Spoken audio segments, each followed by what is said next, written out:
Where your treasure is, there will your heart be also. God has given us unlimited treasures in His Word.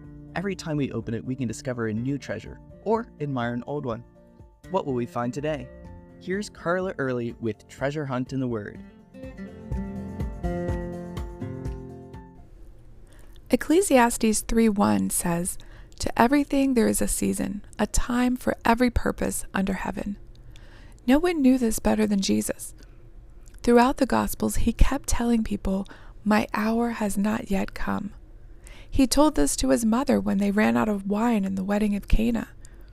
He told the Samaritan woman at the well that the hour was coming when people would worship in spirit and truth, not in a special place.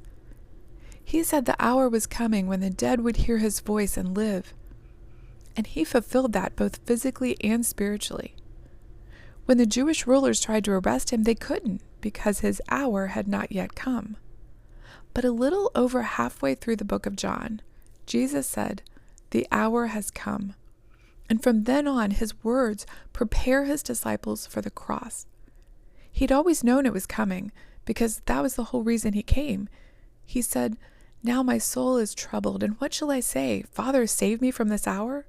But for this purpose I came to this hour." He said, "The hour has come for the Son of Man to be glorified."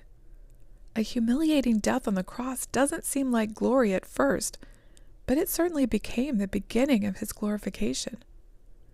At that point, he began preparing his disciples, knowing that his hour had come, that he would depart from this world to the Father. He knew his death would be a big shock to them, so he kept telling them, "I am going to go away." And he asks them to trust him. He even told them, "The hour is coming that you will be scattered and will leave me alone." He still had so much to teach them, but they wouldn't understand until after the cross and resurrection. Jesus was so surrendered to his Father's will that it says in Philippians 2:8, he humbled himself and became obedient to the point of death, even the death on the cross. His hour was the hour of obedience. As we witness in the Garden of Gethsemane, there's nothing easy about surrender and obedience, even for Jesus. So it's not going to be easy for us either. But as Jesus said, unless a grain of wheat falls to the ground and dies, it remains alone. But if it dies, it will produce much grain.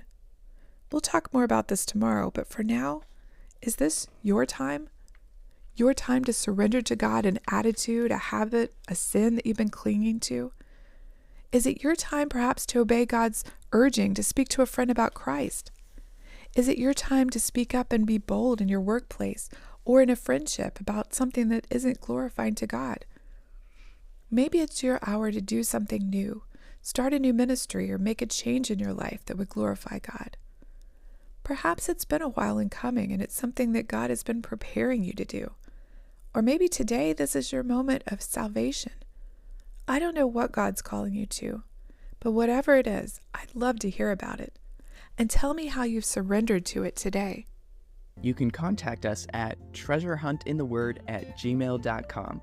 We'd love to hear the treasures God has given you through His Word. You can listen to other episodes on our website, which you can find in the description below. Thank you for listening, and remember, where your treasure is, there will your heart be also.